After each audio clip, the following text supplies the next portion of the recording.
September 19, 1944, Western Germany, the edge of the Hürtgen Forest. If the American advance does not push through these trees, the war in Europe slows to a crawl. Supply lines tighten, timetables collapse. Men already exhausted will be sent back in again.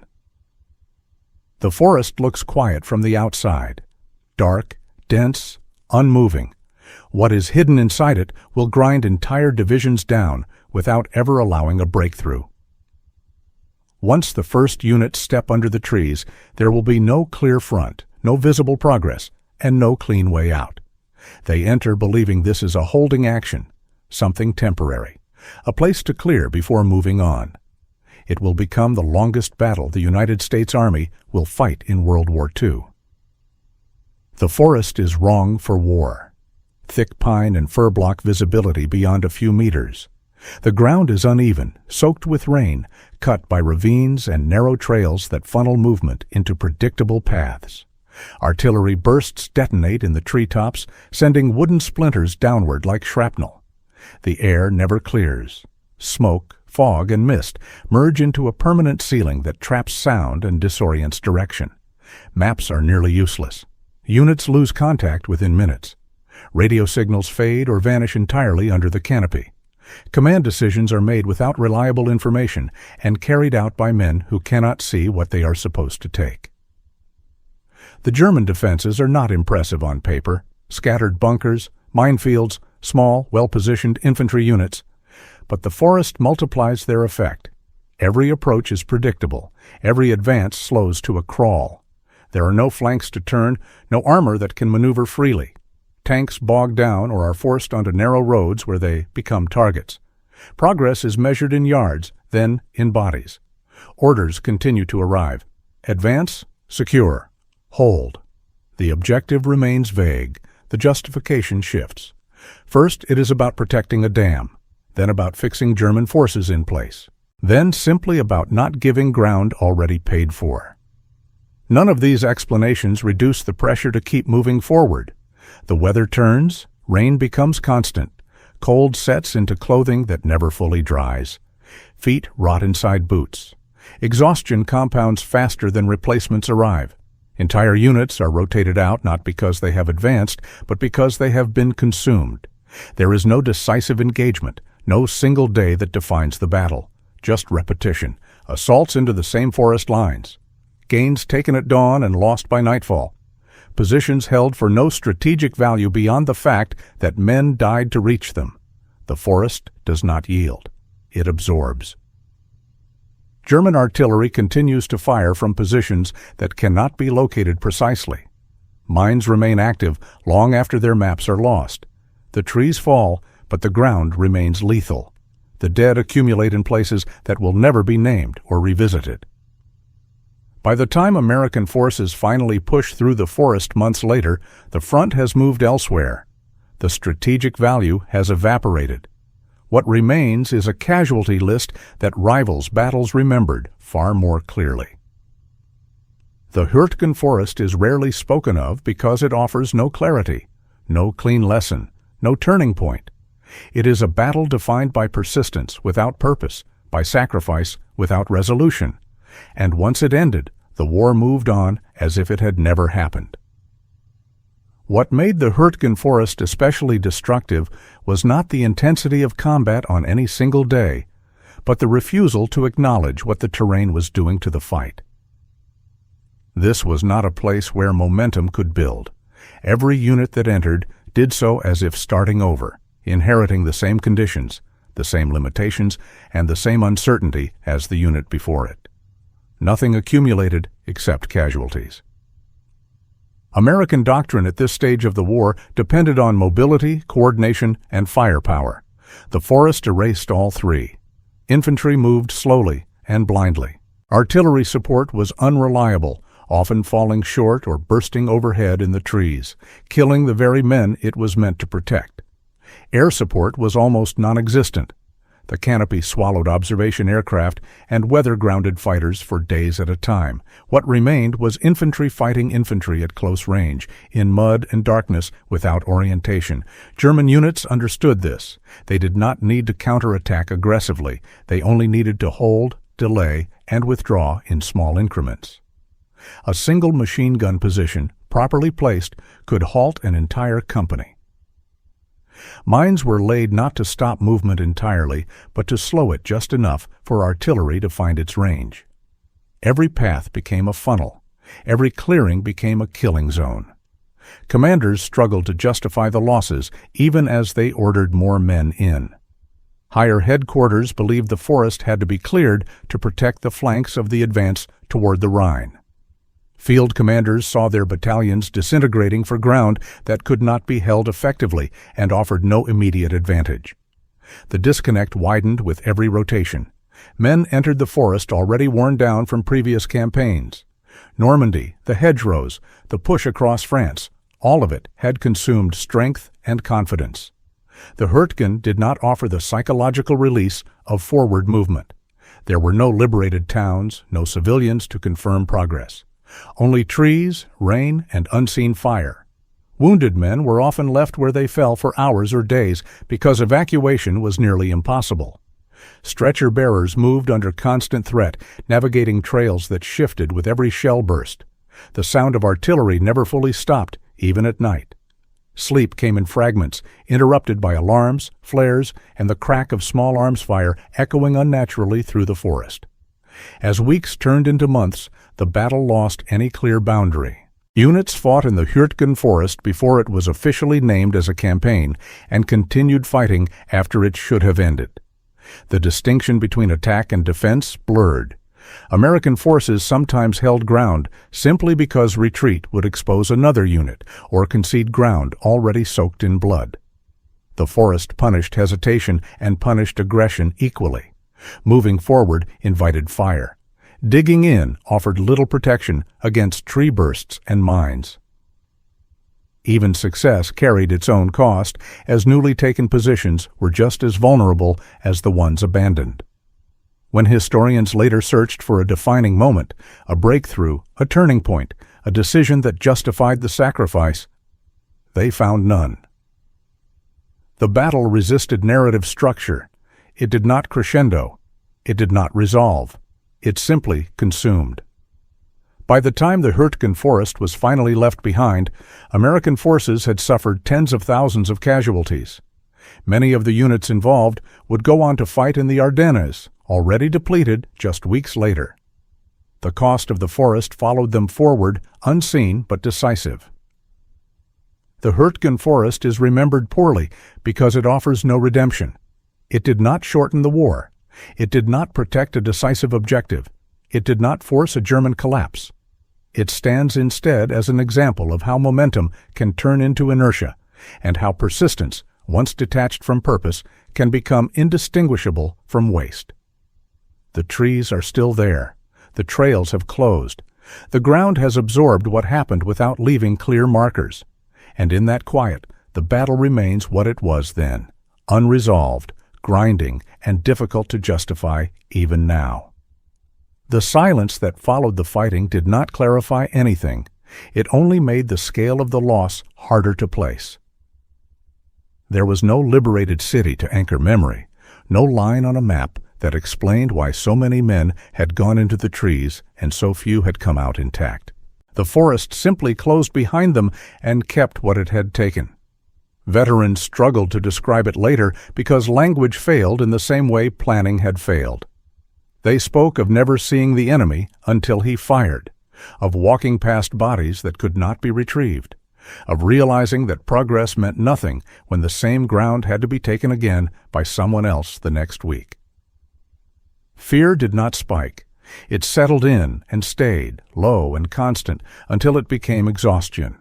Replacements arrived with no understanding of what they were entering. Maps showed terrain that did not exist in practice. Orders referenced objectives that could not be seen. Men learned quickly that survival depended less on initiative than on luck and restraint. Moving too fast drew fire. Moving too slow drew fire. The forest did not reward learning. The battle's meaning eroded as it continued. Early justifications were repeated out of habit rather than conviction. Protect the flank. Secure the line. Maintain pressure. Each phrase lost weight as the casualty lists grew, and the ground gained remained indistinguishable from the ground already lost. What had begun as an operational necessity hardened into momentum that no one could stop without admitting the cost had been for nothing. When the front finally shifted away from the forest, it did not feel like victory. It felt like abandonment. The men who survived were sent on, carrying injuries that were not always visible and fatigue that did not reset. The units that had been ground down were rebuilt on paper, but something essential had been spent and could not be replaced. The Hürtgen Forest faded from attention because it did not fit the story the war would later tell about itself. It offered no decisive action, no clear error to correct, no single command failure to assign blame. Responsibility was distributed thinly enough that it disappeared. What remained was loss without narrative. That is why it is remembered as meaningless, though it was anything but trivial. It demonstrated how easily an army can become trapped by its own assumptions, how terrain can dictate terms more ruthlessly than an opposing force, how persistence, when detached from achievable purpose, can become its own justification. The forest still stands, quiet and unremarkable. Visitors walk trails where companies once vanished and find nothing to explain why it mattered. There are no grand monuments, only small markers that hint at scale without conveying it. The ground gives nothing back. And perhaps that is the final truth of the Hürtgen Forest.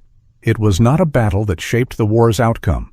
It was a battle that revealed the limits of power, planning, and endurance when none of them were aligned with reality. It did not change the course of history. It simply consumed a part of it and moved on, leaving the question of why unanswered. What lingers most is how quickly the logic of the battle detached from the logic of the war. Elsewhere, fronts moved, cities fell, armies maneuvered. In the Hürtgen Forest, movement existed only on paper. Lines were redrawn daily, sometimes hourly, to reflect progress that could not be seen and often could not be held. Command maps grew dense with symbols that meant nothing to the men under the trees. The forest imposed its own rules. Visibility collapsed to a few steps. Sound traveled unpredictably, gunfire echoing until direction lost meaning. Even experienced units reverted to instinct, clinging to terrain features that barely qualified as landmarks. A ridge, a trail junction, a cluster of shattered trees, each became an objective not because it mattered, but because it could be named. German defenders exploited this relentlessly. They did not need to win engagements. They only needed to survive them. Every delay forced another American unit into the same space, under the same conditions, repeating the same mistakes. The forest equalized numbers and firepower, turning superiority into liability. More men meant more congestion, more artillery meant more tree bursts, more pressure meant more exposure. Morale eroded not through panic, but through futility. Soldiers understood when risk served purpose. In the Hürtgen, purpose became abstract. The enemy was rarely seen retreating. Ground taken did not feel earned. Losses did not translate into momentum. Over time, confidence gave way to routine resignation. Medical officers recorded wounds that were unusually severe, splinter injuries from shattered trees, blast effects amplified by confined space, infections from constant damp. Psychological strain accumulated quietly. Men stopped asking when the fighting would end and began asking only how to endure the next day. Leadership at every level faced an impossible choice. To halt the offensive risked exposing flanks and admitting that the cost had outweighed the value. To continue meant feeding more men into a battle that offered no resolution. The decision defaulted to continuation, not because it was correct, but because stopping required a clarity that no one possessed. When the Ardennes offensive erupted in December, many of the units sent to meet it came directly from the Hürtgen Forest. They arrived depleted, under strength, and exhausted, carrying the weight of months spent fighting terrain rather than an enemy. The forest did not just take lives, it took time, readiness, and margin. History prefers battles with endings. The Hürtgen Forest has none.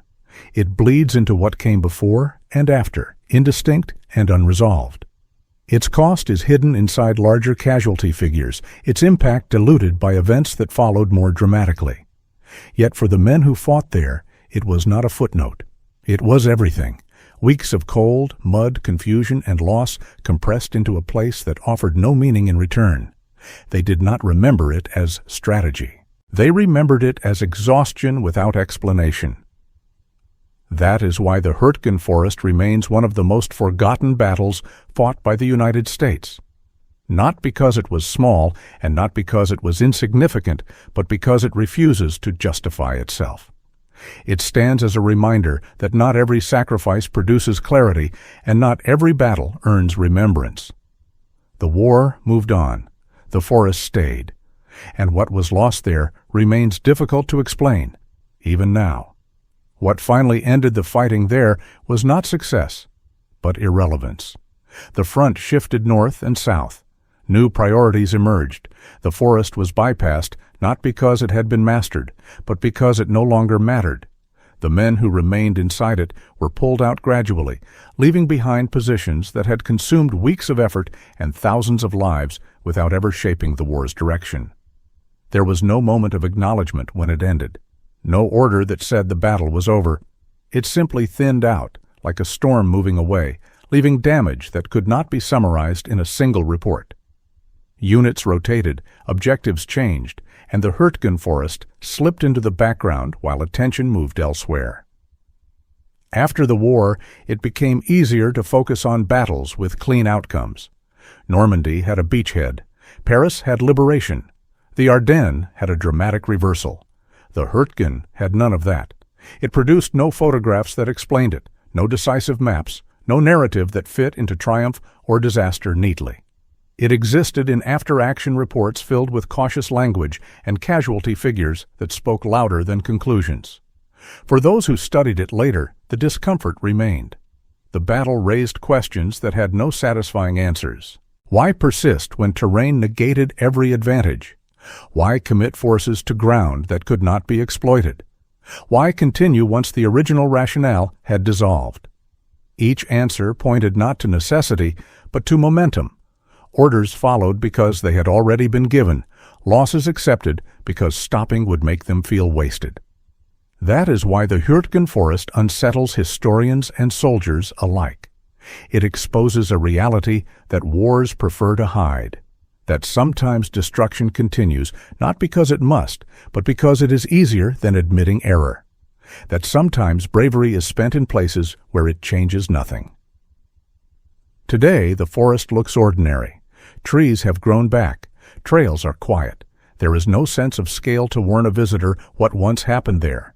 Without context, it is just another stretch of woodland. And that may be the most unsettling part. That something so costly could leave behind so little. The Hürtgen Forest did not shape the end of the war.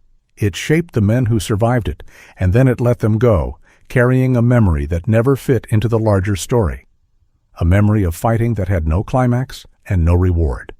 That is why it remains one of the most forgotten battles fought by the United States. Not because it lacked courage, but because it lacked meaning, and because remembering it forces an uncomfortable truth. That not every sacrifice is redeemed by victory, and not every battlefield earns a place in history simply by being paid for in blood. What was left behind did not resolve into lessons so much as warnings that went unheeded. The Army studied the Hürtgen Forest after the war, but quietly, uncomfortably. It did not fit into manuals that emphasized maneuver, combined arms, and decisive action. The conclusions were often softened, framed as situational anomalies rather than systemic failures. Terrain, weather, enemy resilience, all true, all insufficient. The deeper issue was harder to confront. Once committed, the battle had become self-justifying. Each loss demanded another push to validate the one before it. Each withdrawal felt like admission. And so the forest continued to take men long after its strategic value had dissolved, sustained by inertia rather than intent. For the soldiers who fought there, this distinction mattered little. They experienced the war not as a sequence of campaigns, but as a narrowing present. Days measured by patrols that returned with fewer men. Nights spent listening to artillery crack overhead, knowing that trees offered no protection, only fragmentation. Mornings that began with orders whose purpose no longer required explanation, because questioning them changed nothing. They learned that courage did not guarantee progress, that endurance did not imply meaning, that survival sometimes depended on being forgotten long enough to be rotated out. These were not lessons that translated cleanly to speeches or memoirs. They lived in silences, in omissions, in the way veterans spoke around the forest rather than about it. The German soldiers who fought there remembered it differently, but no more clearly. For them, the forest was not victory, only delay. They did not need to win, they only needed to remain. And in that static contest, the terrain served them better than any doctrine. The forest became a weapon that required no reinforcement. When the war finally ended, the Hürtgen Forest remained where it had always been, unchanged, indifferent. It did not mark itself as a battlefield. It offered no indication that it had once consumed divisions. History had to be carried out of it by those who survived, and many did not want to carry it at all. That is how battles become forgotten, not through lack of importance, but through lack of narrative. The Hürtgen Forest did not offer triumph or catastrophe in a form that could be summarized. It offered attrition without payoff, sacrifice without resolution, an ending that did not feel like an ending at all. In the end, the forest did what it had always done. It stood, it absorbed, and when the fighting moved elsewhere, it closed over the ground again, leaving behind only scattered markers and a question that never found a satisfying answer. Why here? Why this long? And why so many? Those questions never received official answers because no answer could make the outcome acceptable. The war demanded movement, and the forest denied it. The war demanded clarity, and the forest dissolved it. The result was not a mistake that could be isolated, but a condition that persisted because it resisted correction. The commanders involved were not reckless men. They were experienced, cautious, aware of the cost, but they were operating inside a system that rewarded persistence and punished hesitation. Once the Hürtgen Forest was defined as necessary ground, every loss reinforced the belief that abandoning it would invalidate everything already spent there. Logic inverted. Withdrawal became harder to justify than continuation, even as continuation produced nothing new. For the soldiers on the line, this inversion was felt viscerally. Orders arrived stripped of explanation. Objectives were renamed but not redefined. A hill taken one week became a staging area for another assault the next, only to be abandoned and retaken again. Progress existed only in reports. On the ground, the forest reset itself every night. The environment never allowed the men to feel momentum. Even success felt temporary, borrowed, fragile. A cleared area was never truly clear. Mines remained. Snipers returned. Artillery found new angles. The forest had depth that could not be exhausted. It swallowed effort without changing shape. As winter deepened, survival itself became a daily contest. Cold penetrated everything. Weapons malfunctioned. Hands stiffened. Frostbite joined the casualty lists alongside wounds and exhaustion. The forest did not distinguish between enemy action and environment. It inflicted both indiscriminately. When units were finally relieved, the transition felt abrupt and unreal. Men stepped out of the trees and into open ground, where visibility returned and artillery sounded distant rather than immediate. The contrast was disorienting. Some described feeling exposed in the open. Others described relief so intense it bordered on numbness. Few spoke of accomplishment. The battle's invisibility after the war ensured that its cost was absorbed silently. Memorials were small, accounts were scattered. The Hürtgen Forest did not become shorthand for sacrifice the way other names did. It remained an anomaly, uncomfortable to revisit, because it forced acknowledgement that endurance alone does not confer meaning. Yet that discomfort is precisely why it matters. The Hürtgen Forest stands as evidence that power has limits, that terrain can negate intent, and that wars do not always conform to the narratives later imposed on them. It shows how easily momentum can become inertia, and how difficult it is to stop once that transition occurs. The forest did not break the American army, but it wore it down in ways that would be felt immediately afterward when the Ardennes offensive struck units already depleted and exhausted. The cost of the Hürtgen Forest did not end with its fighting. It carried forward, unacknowledged, into the next crisis. History often remembers victories and disasters. The Hürtgen Forest was neither. It was a prolonged grinding that solved nothing and proved only that something could be endured longer than it should have been. That makes it harder to remember, but not less important. The trees still stand. The ground is quiet, and beneath that quiet lies one of the clearest examples of how war can continue without purpose, sustained by momentum alone, long after reason has been left behind. That is the part that unsettles anyone who looks closely at it. Not the violence, not even the loss, but the realization that nothing external forced the battle to continue. There was no breakthrough just out of reach, no decisive objective waiting one more push ahead. The forest persisted because stopping required a decision more difficult than advancing. War creates momentum that feels like necessity. Orders flow downward, stripped of context. At the lowest levels, obedience becomes survival, and questioning purpose feels abstract compared to the immediate need to stay alive through the next hour. In the Hürtgen Forest, that separation between purpose and action became complete. Men fought because fighting was what remained. The environment reinforced this. The forest denied perspective.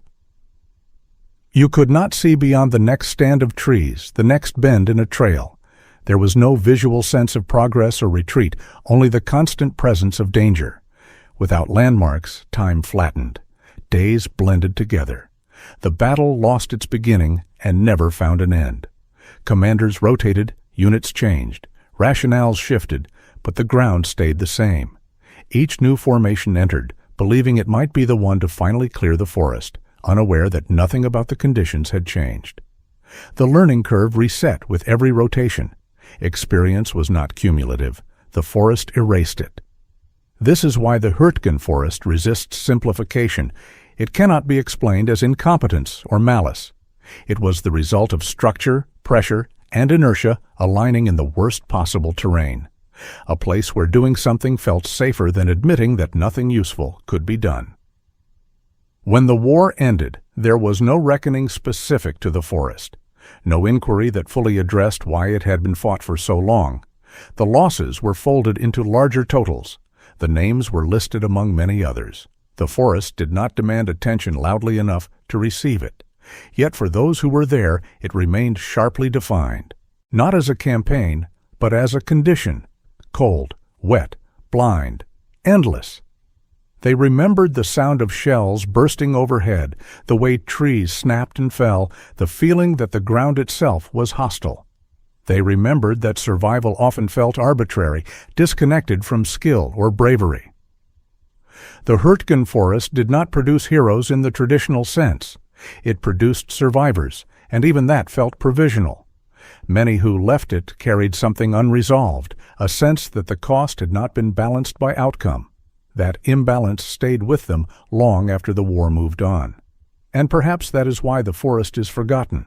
Remembering it requires accepting that war does not always move toward meaning, that sometimes it grinds forward simply because it has already started, that sacrifice alone does not guarantee justification. The Hürtgen Forest stands as a warning embedded in history, not in monument or ceremony, but in omission. A battle that refuses to be easily remembered because it offers no comfort, no clarity, and no redemption. Only the quiet fact that for months men fought and died in a place that gave nothing back, and when it was finally left behind, the war did not pause to explain why. What finally remains, after all the analysis and distance, is a sense of unease rather than resolution. The Hürtgen Forest does not settle into history the way other battles do. It resists closure. There is no clear moment when it can be said to have achieved its purpose, because that purpose dissolved while the fighting continued. The men who fought there were not failed by courage or discipline. They did what was asked of them, repeatedly, under conditions that stripped combat down to endurance alone. What failed was alignment between objective and terrain, between cost and outcome, between persistence and necessity. Once that alignment broke, the battle continued on momentum alone, a machine that no longer knew what it was meant to produce. That is why the Hürtgen Forest feels heavier than battles of greater scale. It forces a confrontation with the limits of willpower, with the reality that pushing harder does not always produce progress, with the uncomfortable truth that an army can be committed to a fight long after the reason for fighting has evaporated. The forest did not defeat the United States Army in the conventional sense. It did something more subtle. It demonstrated that even overwhelming strength can be neutralized by environment, by rigidity, and by the inability to stop once movement has begun. It showed how war can become self-sustaining, consuming lives without yielding direction. When later battles are remembered for their clarity, their breakthroughs, their reversals, their conclusions. The Hürtgen Forest stands apart as a reminder of what clarity looks like when it is absent. A place where sacrifice accumulated without narrative, and where ending the fight required nothing more dramatic than simply moving on. The trees remain. They always did. They absorbed the fire, the metal, the bodies, and then they closed again. The ground keeps no score. The forest does not explain itself, and that may be the final weight of it. The Hürtgen Forest was not a turning point, not a necessary tragedy, not a prelude to victory. It was a battle that happened because it could happen, and continued because stopping was harder than continuing. It is forgotten not because it was small, but because remembering it demands an admission that not every battle earns its place in history through meaning. Some earn it only through cost. That is what the Hürtgen Forest leaves behind. Not a lesson that fits cleanly into doctrine, but a quiet, unresolved warning that war, once set in motion, does not always stop when reason does. And yet, even that warning sits uncomfortably in the record because it offers no instruction on what should have been done instead. There was no obvious alternative that promised clean success. Bypassing the forest carried its own risks. Holding elsewhere meant exposure. Every option contained uncertainty. The tragedy of the Hürtgen Forest is not that a clear choice was ignored, but that no clear choice existed once momentum took over. That ambiguity is why responsibility diffused so easily. No single order doomed the battle. No single commander owned its continuation. Decisions were made incrementally, each one reasonable in isolation, each one binding the next. The forest became a commitment by accumulation, a trap built not by intent, but by sequence. For the men fighting there, this abstraction did not matter. What mattered was the immediate reality of the next patrol, the next barrage, the next night spent wet and alert, knowing that trees offered concealment to the enemy and danger to everyone else. They learned to measure time not in days or weeks, but in rotations and reliefs, hoping to last until someone else took their place. The forest rewarded nothing. Initiative was punished. Caution was punished. Survival felt random, governed by where a shell happened to burst or which tree happened to shatter. The idea that skill or bravery could shape outcomes faded quickly. What remained was endurance stripped of meaning. When letters were written home, the forest was often absent from them. There was no language for it that would not alarm or confuse. Veterans later recalled that it was easier to describe Normandy or the Ardennes than to explain months spent fighting trees, mud, and unseen guns. The forest resisted storytelling even to those who lived inside it. After the war, as narratives hardened and memory condensed, the Hürtgen Forest slipped further into obscurity. It did not serve morale. It did not support a clear arc of victory. It lingered only in specialized histories and in the memories of those who rarely spoke about it directly. But forgetting it entirely creates its own distortion. It allows the illusion that wars move cleanly from decision to outcome, from sacrifice to purpose. The Hürtgen Forest disrupts that illusion. It shows how easily effort can become detached from result, and how difficult it is to halt once that detachment occurs. The battle did not end with a lesson learned. It ended because attention moved elsewhere. Because the war demanded resources in new directions. Because the forest, at last, was left behind, not conquered, but abandoned. And that may be the most honest ending it offers. Not resolution, not redemption, but abandonment. A quiet withdrawal from a place that had taken more than it gave, and that never explained why. The Hürtgen Forest remains, still dense, still ordinary, still silent. And beneath that silence lies a battle that refuses to be summarized, a reminder that some fights persist, not because they must, but because no one finds the moment to stop them. That is why it endures as one of the most forgotten battles the United States ever fought. Not because it lacked courage or sacrifice, but because it exposes something war prefers to hide. That meaning is not guaranteed, and that sometimes, even in victory, entire battles can lead nowhere at all. By the time the fighting finally thinned out, there was no sense that anything had been completed. Units did not feel relieved so much as released. The forest had not been solved. It had simply been left behind as attention shifted elsewhere. Orders changed, axes of advance moved, and what had once been described as essential ground quietly lost its urgency. There was no announcement that the battle was ending, no acknowledgement that it had consumed months and tens of thousands of casualties for terrain that would never matter again. The transition happened through absence, fewer patrols, fewer attacks. Positions held out of habit until even that habit faded. The forest, which had demanded everything, was suddenly no longer demanded at all. This was the closing moment, though it did not feel like one. The moment when it became clear that nothing further would be gained, and that whatever meaning the battle was supposed to have would not arrive later. The cost was already fixed, the outcome already diluted by time and displacement. There would be no final push to justify what had been spent. The men who left the forest carried with them the understanding that this was not how battles were meant to end. There was no victory to process, no defeat to absorb. Only the knowledge that something immense had happened without resolution, and that the war would continue as if it had not. This was the last narrowing, the point at which the Hürtgen Forest passed from active destruction into something unresolved, its significance already slipping away even as its cost remained fully intact. The forest did not mark the end with silence or ceremony. It simply stopped being entered. Orders shifted, lines moved, and the place that had consumed months of fighting was left to stand on its own, unchanged and unexplained. Nothing was gained that could be pointed to later. No city freed, no line secured that mattered beyond the moment. The war continued without reference to what had happened there, absorbing the men who survived and moving them forward as if the forest had never existed. What remained was cost without context.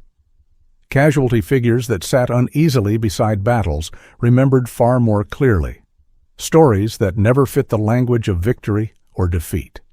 A stretch of ground that asked more than it ever gave back. That is why the Hürtgen Forest is forgotten, not because it lacked courage, but because it lacked meaning. It offered no resolution, no clarity, no justification equal to its price. The trees grew back, the trails closed, the ground absorbed everything and explained nothing. And in that quiet, the battle ended the only way it could, not with an answer, but with an absence.